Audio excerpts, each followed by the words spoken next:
En este programa se planteará la existencia de una base histórica para una de las mayores narraciones jamás contadas. Moisés es un gigante de la religión mundial. 3 grandes confesiones consideran su historia sagrada. Según la Biblia cristiana, el Corán musulmán y la Torá judía, Dios intervino directamente en la historia a través de este notable profeta. Estas son las cosas que os ordena hacer el Señor. Por medio de Moisés, Dios entregó las tablas de la ley a su mundo. Y hasta el día de hoy, esos 10 mandamientos siguen siendo la base moral de 3 religiones del planeta. La historia de Moisés comienza en su lugar de nacimiento, el delta del Nilo del antiguo Egipto. Los refugiados hebreos huyeron de la sequía en su tierra natal, la Palestina bíblica, y se asentaron aquí.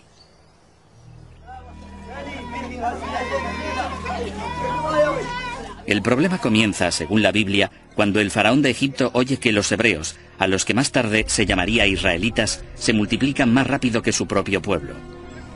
Se ordena a las comadronas que maten a todos los niños hebreos recién nacidos. Una madre desesperada esconde a su bebé en una cesta de juncos y lo echa a las aguas del Nilo. Ese bebé es Moisés. Milagrosamente, alguien encuentra y rescata al bebé. Un comienzo mágico para la historia de Moisés. ¿Pero es eso cierto? Hasta hace poco, casi todos los historiadores decían que no. La razón era sencilla. La historia de Moisés es muy parecida a la de un mito de Babilonia en el actual territorio iraquí sobre un gran rey llamado Sargón, quien, siendo bebé, fue encontrado en una cesta en un río.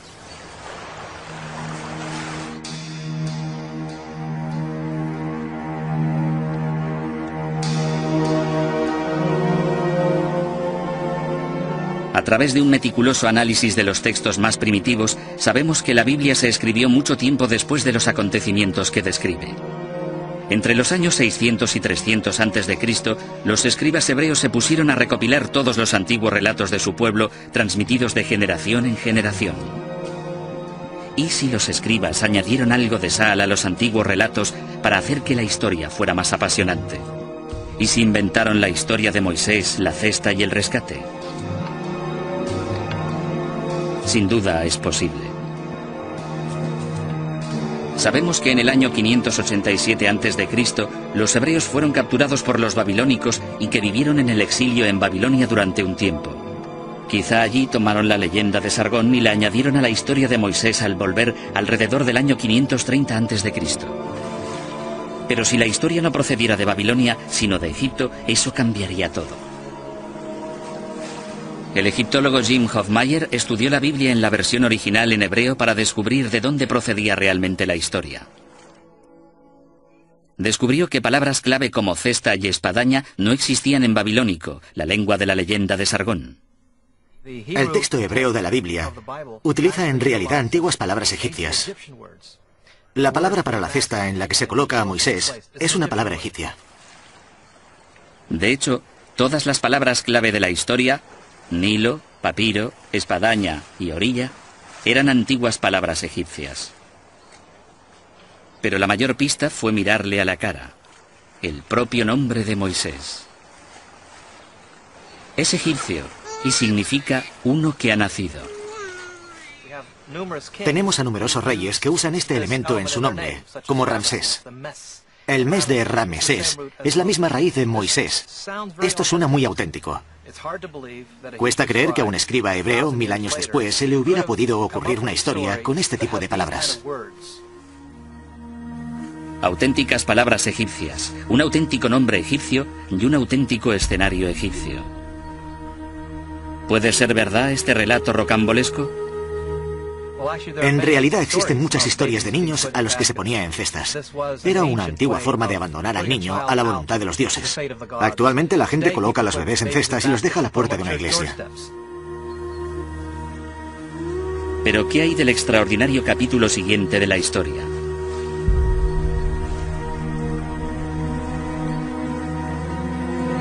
La Biblia afirma que Moisés fue rescatado por la hija del faraón o su esposa, según el Corán.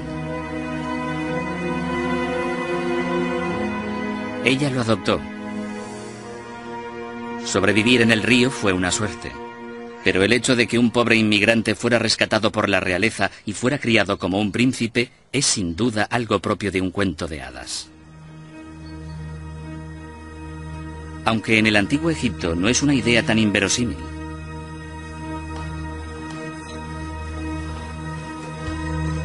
Los faraones batían récords. En los palacios había guarderías en las que se educaba a los niños de la realeza.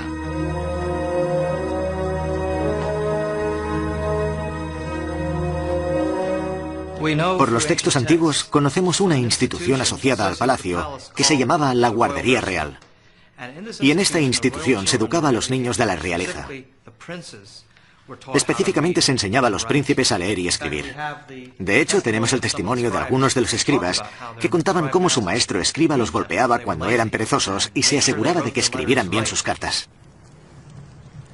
Pero ¿dónde está la prueba de que el faraón acogiera a Moisés y lo pusiera en una de estas clases?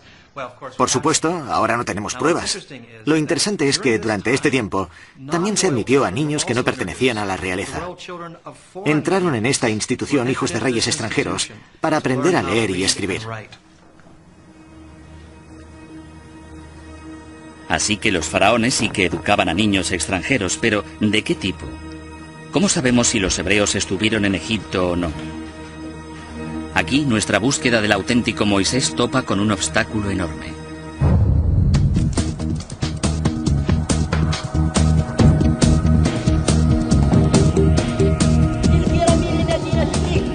Necesitamos ver si existen pruebas físicas de que los hebreos estuvieran en Egipto.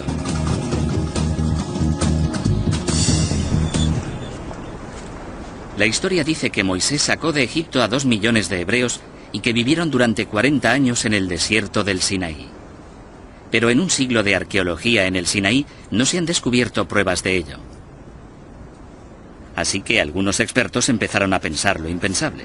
Si los hebreos nunca estuvieron en Egipto, quizá toda la épica era ficción, creada para dar a su pueblo una historia y un destino.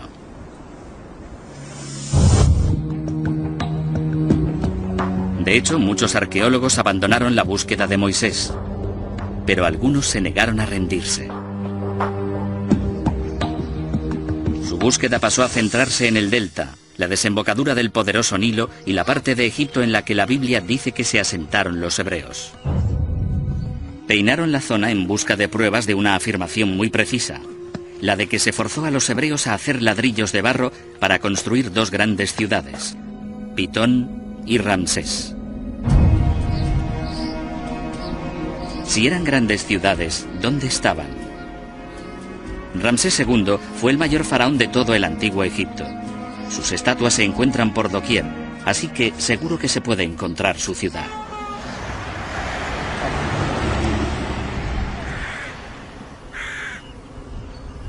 Pero al buscar hoy por la zona del delta no se halla ninguna señal de ella.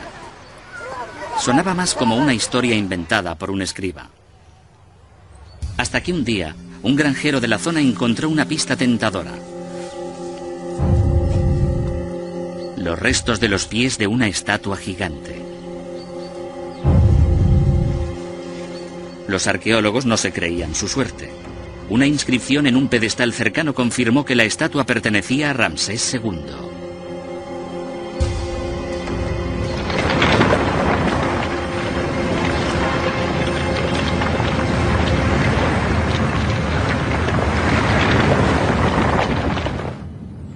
Pero una estatua no hace una ciudad. Para probarlo, los arqueólogos necesitaban encontrar restos de edificios hechos con ladrillos de barro. En los años 70, diversos equipos de arqueólogos egipcios y alemanes comenzaron a buscar por la zona pruebas de la ciudad perdida de Ramsés. Fueron desenterrando gradualmente restos de casas, templos e incluso palacios. Si realmente esto era una antigua ciudad en su día, habría llevado varias generaciones excavarla. Pero ahora, con la nueva tecnología, los arqueólogos pueden detectar cimientos a mucha profundidad y hacer un mapa de toda una ciudad en cuestión de meses. Ramsés II fue un constructor prolífico, Así que, gracias a los templos y palacios que sobreviven en otras partes de Egipto, tenemos una idea acertada de qué aspecto tenía la ciudad. Fue una de las mayores ciudades del antiguo Egipto. Se construyó en torno al año 1250 a.C. Vivieron allí 20.000 egipcios.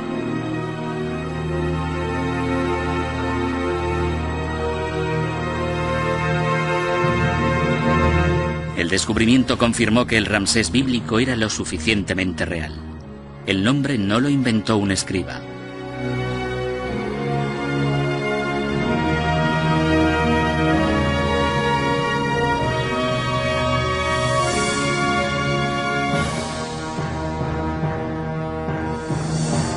Pero, ¿fueron realmente esclavos hebreos quienes construyeron esta ciudad?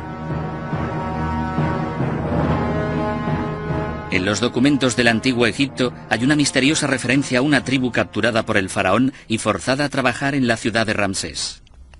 Una de estas tablillas de arcilla enumera grupos de personas que fueron capturadas por el faraón. Uno de los grupos se llama Jabiru. Jabiru suena a hebreos. Hebreos, Jabiru. ¿Podría ser el pueblo al que guió Moisés? No podemos saberlo con seguridad, pero las pistas están ahí. Eran nómadas de lengua semítica y querían asentarse en Canaán, la Siria actual, Israel y Palestina. Quizás sí eran los hebreos.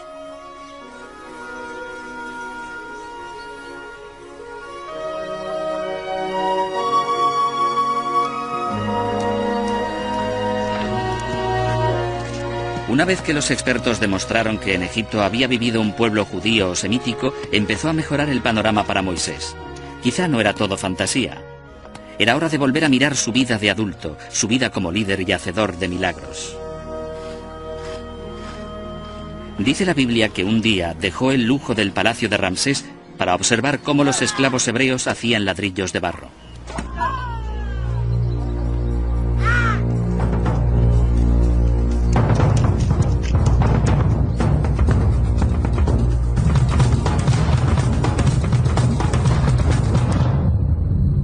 En un estallido de ira ante las crueldades diarias que soportaban los hebreos, Moisés pasó de príncipe mimado a criminal perseguido.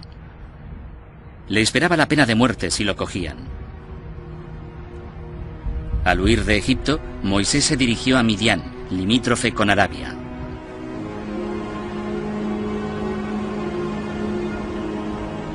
Su aspecto de entonces se parecía mucho al de ahora, un desierto baldío donde los beduinos se ganaban la vida a duras penas. Según la historia, Moisés ayuda a sus hermanas, molestadas por unos hombres mientras intentan cuidar a sus ovejas. Es acogido por el padre de estas, Jetro, un sacerdote que ofrece a Moisés la mano de su hija Séfora como agradecimiento. Pasó allí 60 años viviendo tranquilo como pastor. Más adelante, cuando Moisés tenía 80 años, sucedió algo que cambiaría el curso de la historia. Estaba cuidando su rebaño cuando pasó junto a una zarza en llamas. La famosa historia dice que de las llamas salió la voz de Yahvé, Dios. Sí, aquí estoy, Señor. Dios ordenó a Moisés que fuera a obligar al faraón a que dejara marchar a su pueblo hebreo. No, Señor, no me envíes. Nunca he sido un buen orador. Pero Dios le otorgó poderes especiales.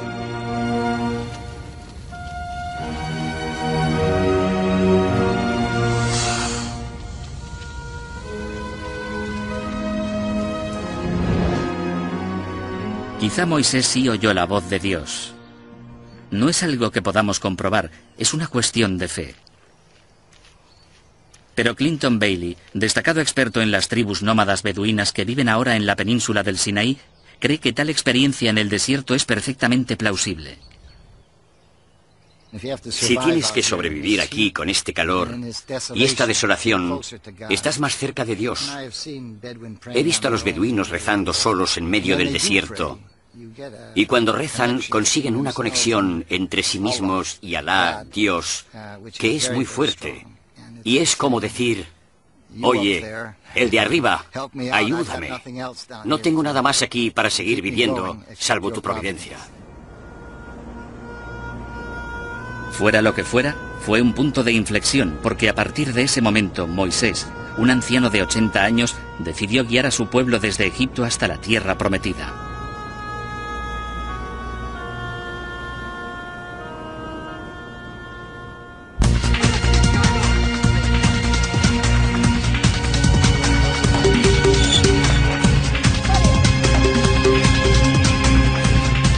Lo que ocurrió después, según la Biblia, se ha convertido en un pilar de la fe judía. Bendito seas, Señor nuestro Dios, Rey del universo, Creador. Dios, por medio de Moisés, desató 10 plagas terribles sobre los egipcios, acontecimiento conmemorado por los judíos durante la fiesta anual de la Pascua. Primero, el Nilo se convirtió en sangre, los peces murieron y el río apestaba. Nadie se atrevía a acercarse y no digamos a beber. Moisés volvió a ver al faraón, pero volvió a negarse a que se marcharan los hebreos.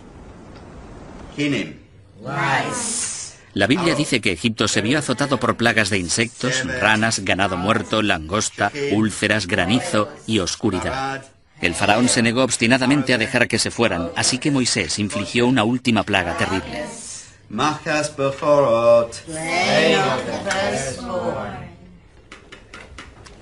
La matanza de los primogénitos de Egipto destrozó al faraón. Se rindió ante Moisés.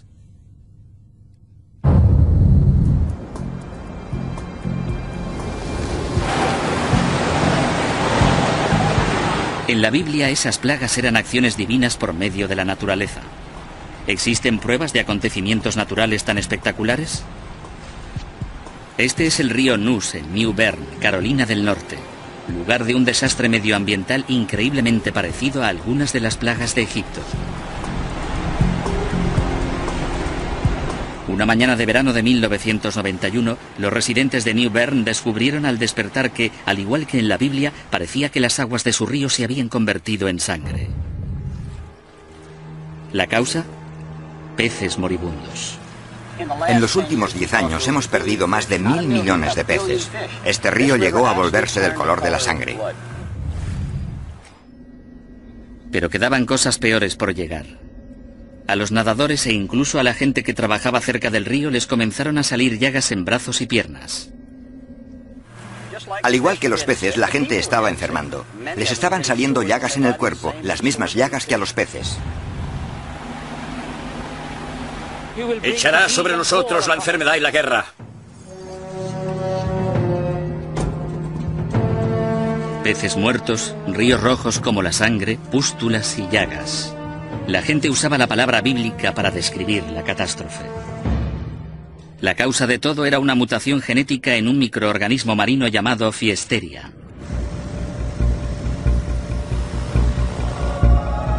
La causa del brote fue la polución. Empeoró aún más cuando se desbordó el río.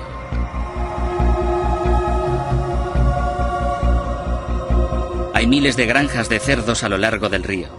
Los cerdos producen decenas de millones de litros de residuos y parte de ellos van a parar al río.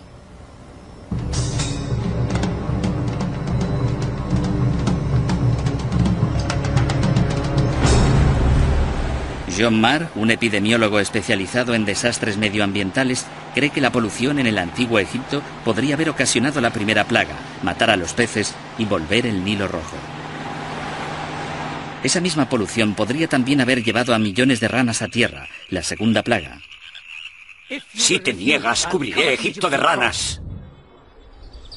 En tierra, las ranas morirían, provocando una explosión de moscas y piojos, la tercera y cuarta plagas. Cuando los peces hubieron muerto y las ranas también, pudo haber poblaciones de insectos que criaran y pudieran transmitir enfermedades virales a la población equina, así como al ganado, matándolos. El ganado muerto fue la quinta plaga. Algún insecto como la mosca de los establos podría haber picado a humanos provocando la sexta plaga, la de las úlceras y ampollas. El organismo de la Fiesteria podría haber desencadenado las primeras 6 plagas, pero ¿qué hay de las otras? El granizo y la oscuridad, por ejemplo. 10 años antes, Estados Unidos fue azotado por otro desastre, esta vez en el noroeste. Murió ganado, los humanos se enfermaron y, lo más importante, hubo granizo y oscuridad. Parecían igual que las plagas bíblicas. Fue una secuencia de acontecimientos devastadores, y todo el mundo sabía qué lo había provocado.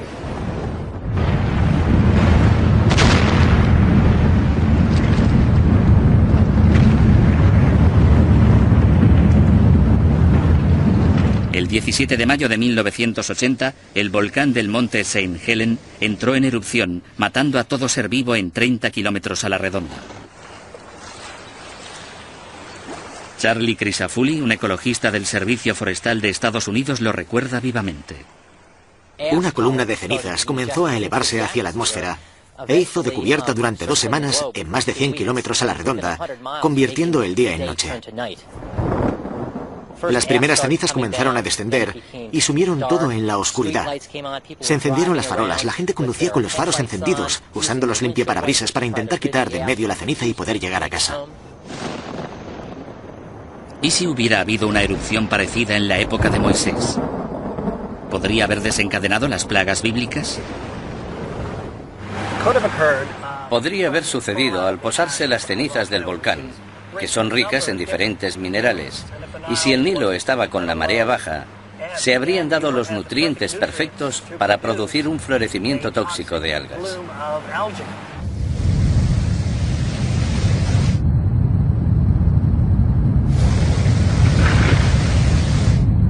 Cenizas volcánicas, polución, fiesteria. Todo esto podría ayudar a explicar el enigma de las plagas de Egipto. Pero esta teoría tiene un problema, uno grave. No hay ni un solo volcán activo en Egipto. ¿Fin de la historia? No exactamente. 500 millas marinas al noroeste del delta está la madre de todos los volcanes.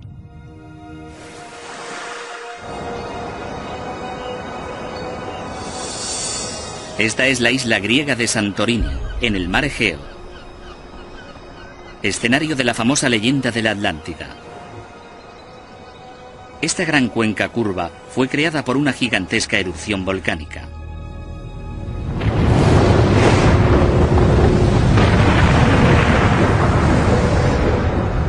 Fue una de las mayores explosiones de los últimos 10.000 años.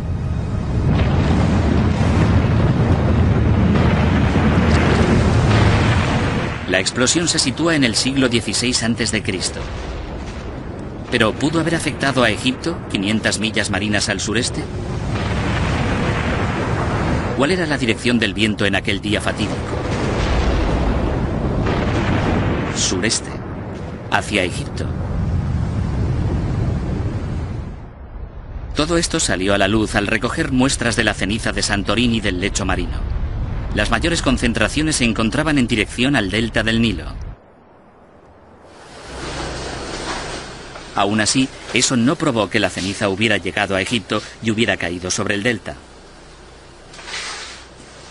Para descubrirlo, el doctor Daniel Stanley, un oceanógrafo de la Smithsonian Institution, fue al delta y extrajo muestras de barro, arena y cieno. Vale, bien. Sí, de acuerdo. Veamos si conseguimos que funcione esto. En los núcleos que taladramos, encontramos fragmentos volcánicos química y ópticamente, en cuestión de tamaño y forma. Esos fragmentos de cristal se pueden relacionar con seguridad con la explosión de Santorini. El tamaño de los fragmentos de cristal también dio al Dr. Stanley una visión escalofriante del efecto de la onda expansiva sobre el delta.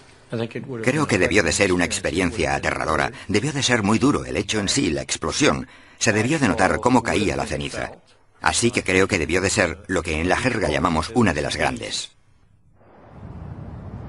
Con las pruebas de que la nube de ceniza pudo haber llegado hasta el delta, los científicos podían abordar la cuestión principal. ¿Desencadenó el volcán las plagas bíblicas?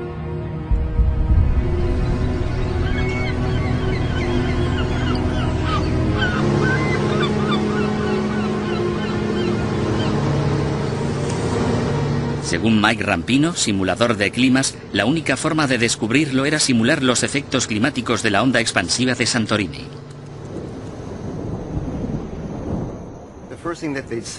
Lo primero que habrían visto sería esta nube de ceniza sobre ellos, tan oscura que ocultaba totalmente el sol. Luego una lluvia de cenizas desde el cielo, desde la nube, seguida del tipo de tiempo extraño que hay tras las erupciones volcánicas. Relámpagos, quizá oscuridad. ¿Y qué hay de las plagas de peces muertos e insectos? Si nos centramos en la zona de Egipto, estos resultados son nuevos. Vemos que hay sequía, una disminución de las precipitaciones en las partes altas de las fuentes del Nilo. Y el flujo del Nilo sería menor. Al bajar el nivel del río, las aguas comenzaron a estancarse. Con el río contaminado y la lluvia de minerales venenosos procedentes de la nube de ceniza, el Nilo se convirtió en un cóctel mortal. Las condiciones eran propicias para un brote de plagas.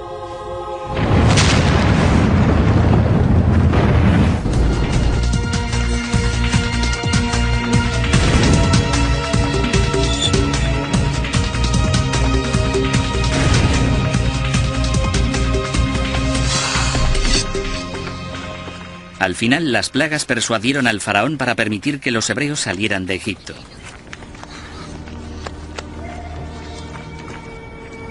Y así comienza uno de los movimientos humanos más famosos de la historia, el Éxodo.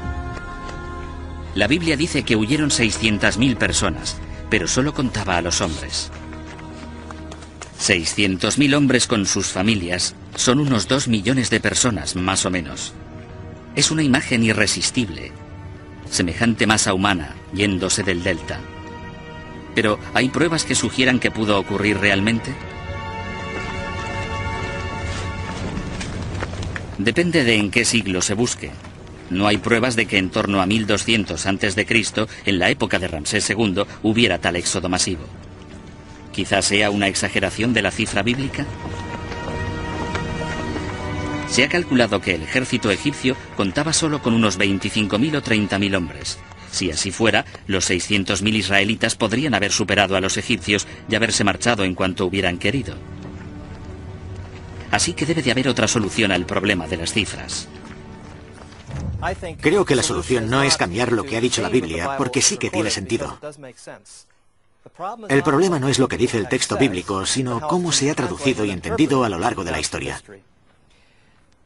La palabra Aleph significa 1000 y se ha traducido como 600 Aleph, que puede significar 1000. Sí que significa 1000, pero en el resto de la Biblia, esta palabra hebrea, Aleph, se traduce como clan o unidades militares. Si eso es cierto, nos encontramos ante una población mucho menor, quizá 25.000 en lugar de millones. 25.000 sería un pequeño éxodo, nada comparable a la cifra de 2 millones de la Biblia. Hay quienes creen que la cifra bíblica no es ninguna exageración. Pero ¿qué pruebas hay de esto?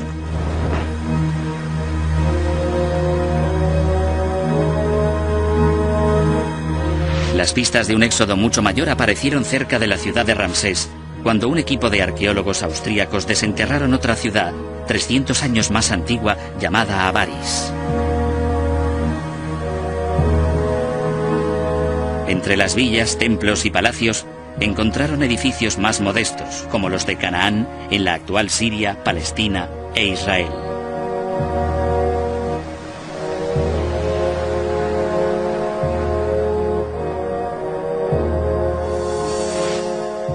Encontraron sepulturas parecidas a esta reconstrucción que claramente no eran egipcias.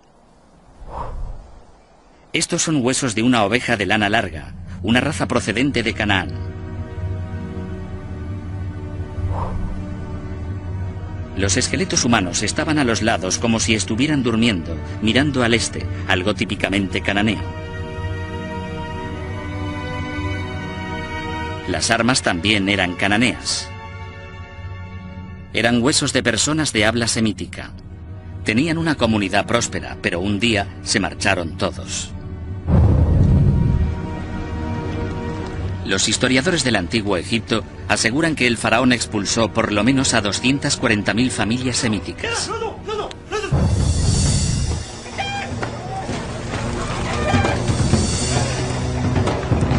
Viene a ser 1 millón de personas, una cifra mucho más cercana a la cifra bíblica.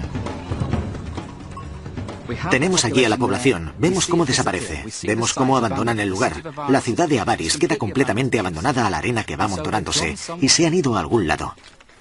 Los israelitas quedan liberados de su esclavitud de alguna manera y dejan Avaris rumbo al Sinaí. Los datos arqueológicos y la historia bíblica sí coinciden en esta época.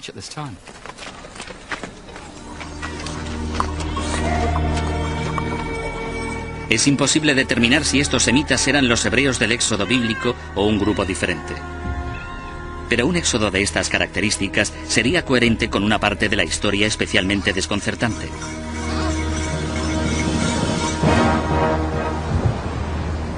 En el relato bíblico, Dios guió a los hebreos fuera de Egipto con una columna de nubes durante el día y una columna de fuego durante la noche. Estas famosas imágenes se han considerado puros mitos. Pero si el éxodo sí hubiera tenido lugar durante el siglo XVI a.C., podría haber una explicación racional. ¿Estarían inspiradas las columnas de fuego y nubes por una columna de ceniza volcánica? El problema es que Santorini está a 500 millas marinas al noroeste del delta del Nilo. El propio volcán habría quedado oculto debido a la curvatura de la Tierra, pero la columna de humo se habría elevado unos 40 kilómetros sobre el nivel del mar. Se habría visto a una distancia muy grande.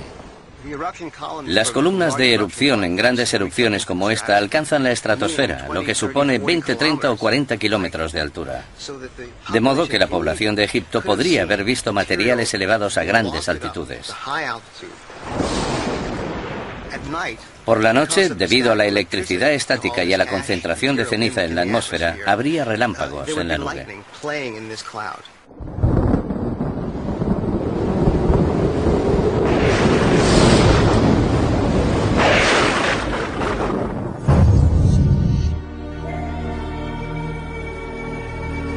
La imagen que describe la Biblia del Éxodo encaja sorprendentemente bien con los hechos históricos.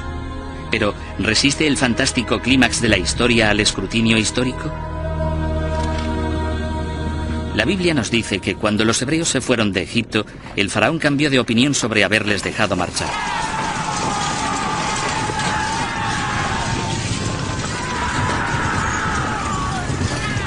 Tomando 600 de sus mejores carros, alcanzó a los esclavos fugitivos. Pero 600 vuelve a sonar a una exageración impresionante. No hay pruebas en Egipto de que Ramsés tuviera más que unos cuantos carros. Hasta 1997, fecha de un importante descubrimiento en el delta.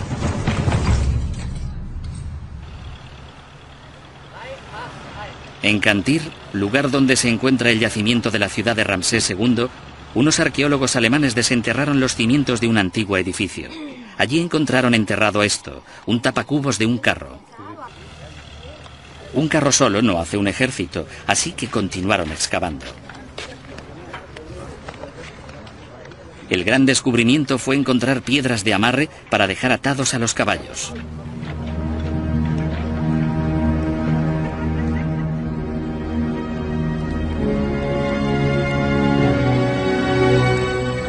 Esto demostró que aquel lugar en el pasado había sido un establo para carros y caballos.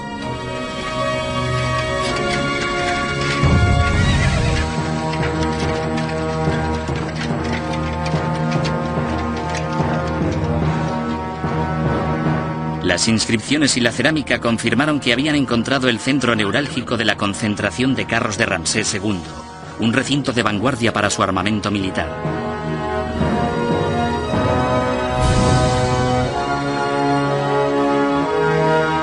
Al finalizar la excavación, los arqueólogos habían encontrado establos suficientes para albergar a no menos de 500 carros y caballos.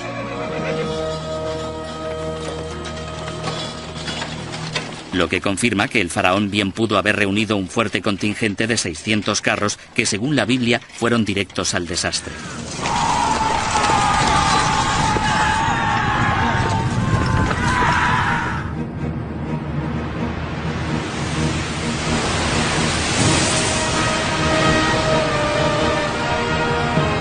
Cuando los hebreos se han marchado de Egipto, La Biblia cuenta la parte más milagrosa de la historia de Moisés, la división del Mar Rojo. Las aguas se abrieron, Moisés y su pueblo las atravesaron y el mar volvió a cerrarse, ahogando al faraón y a su ejército. El material es digno de una película de Hollywood, pero el Mar Rojo es demasiado profundo. Quizás sea aquí donde finalmente la Biblia se separa de la ciencia y la historia. Aunque esta historia tiene más miga. Hay que mirar detenidamente el relato de la travesía del Mar Rojo. Si se lee la Biblia en el hebreo original, nos damos cuenta de que no dice que Moisés cruzara el Mar Rojo. La palabra rojo es una mala traducción. En la Biblia hebrea, cruzan el Yam Suf, el mar de cañas. No el Mar Rojo, sino el mar de juncos. Esta historia es extraña. Cualquiera puede imaginarse que intentar cruzar el Mar Rojo sería muy difícil, pero un mar de juncos sería bastante diferente. Esta es una zona pantanosa, probablemente lo que cruzaron.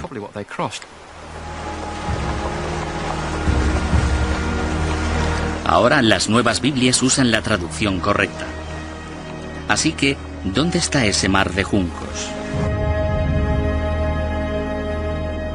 Los textos del antiguo Egipto mencionan una zona llamada Pazufi, que significa los juncos.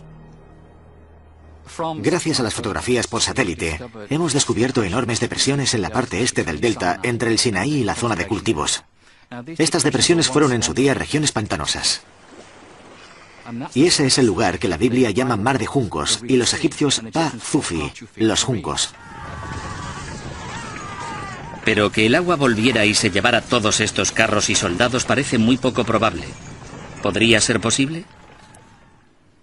El texto auténtico nos dice que sopló un viento del este que empujó las aguas a un lado, y si se habla de un pantano de juncos poco profundo, o quizá de unos 2 o 3 metros de agua como máximo, es físicamente posible. De hecho, se ha visto en los últimos 100 años. La gente ha visto en estas zonas, en estos pantanales, cómo el agua era empujada hacia un lado. El ejército egipcio no quedaría completamente diezmado, pero por lo que respecta a los israelitas, fue una épica salvación divina.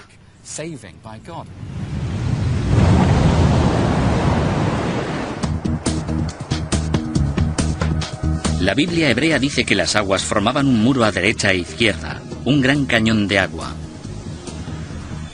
Es posible que esto estuviera inspirado por el recuerdo traumático de un cataclismo real.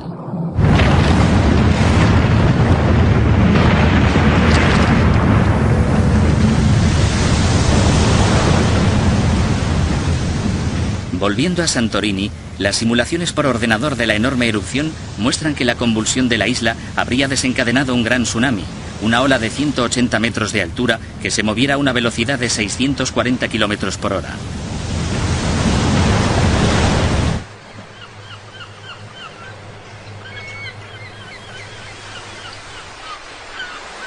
Según Floyd McCoy, experto en maremotos, fue una de las mayores olas de marea de la historia y debió de alcanzar Egipto.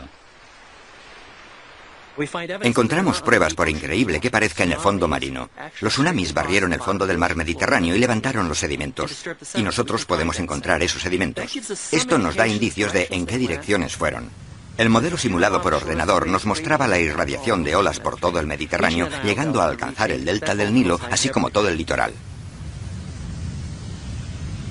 Pero ¿cómo podía un tsunami dividir las aguas poco profundas del mar de juncos? Si se observa unas olas normales, se aprecia que, por unos instantes, justo antes de romperse, el agua se retira de la playa. Un gran tsunami retiraría el agua de la playa y de los ríos y lagos conectados, dejando tierra seca hasta 2 horas. Tiempo suficiente para que la gente la atravesase caminando. Pero nadie que persiguiera a los hebreos habría tenido tanta suerte.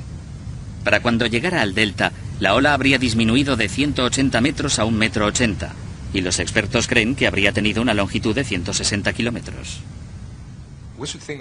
Deberíamos pensar en una ola de 2 metros que cambia rápidamente en 2 metros el nivel del mar por toda la costa, y eso puede desplazarse varios kilómetros tierra adentro. Al desplazarse tierra adentro, por ríos y canales, el tsunami ganaría energía. Su fuerza totalmente destructiva fácilmente podría ahogar a un ejército.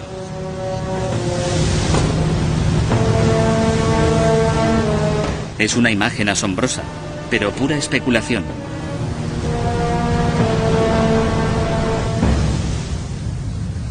En 1994, la isla filipina de Mindoro se vio afectada por un tsunami y un terremoto. El terremoto provocó una grieta enorme en el fondo de un lago a más de 1,5 kilómetros tierra adentro. Un testigo ocular sintió un temblor y dijo que de pronto vio como el agua del centro del lago caía hacia adentro como una cascada.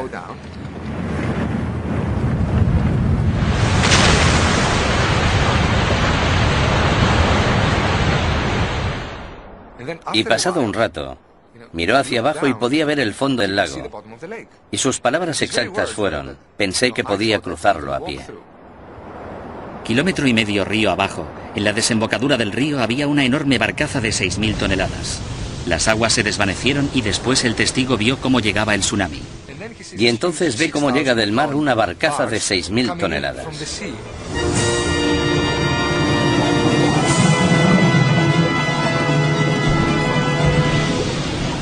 El gran tsunami que azotó el delta del Nilo era 1000 veces más devastador que el de Filipinas. Se habría recordado a lo largo de varias generaciones.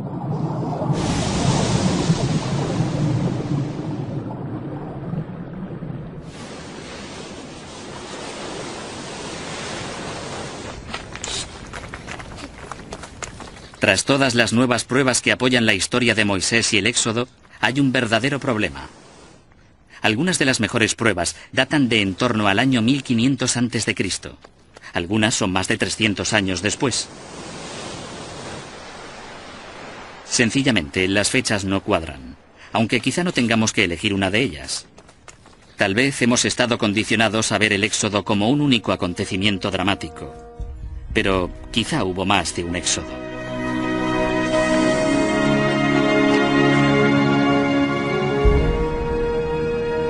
Como editor de la Biblical Archaeology Review, Herschel Shanks está en mejor posición que la mayoría para sopesar teorías opuestas. Existe una controversia sobre cuándo sucedió exactamente. Pero también existe la teoría de que podría haber habido muchos éxodos. Muchas salidas de Egipto de grupos de esclavos que se unieron como israelitas. Sabemos que había migraciones de uno a otro lado, y quizá la más destacada fue la del grupo de Moisés. A veces la gente dice, pero ¿y la prueba de que Moisés existiera? No tenemos pruebas directas de la existencia de Moisés, pero sabemos que cuando se fueron los israelitas, debían de tener algún tipo de líder. Si no se llamaba Moisés, tendría otro nombre.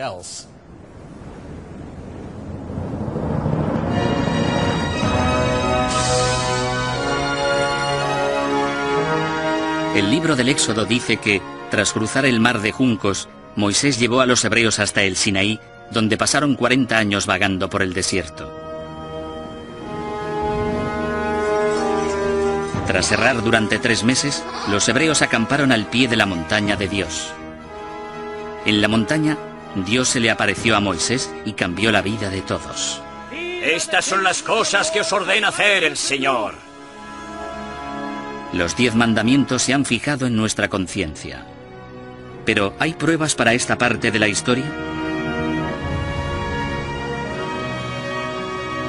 Es irónico que tengamos tantas pruebas circunstanciales de partes importantes de la vida de Moisés, pero que no tengamos ninguna prueba de los 10 mandamientos, que son la parte de su legado que más perdura.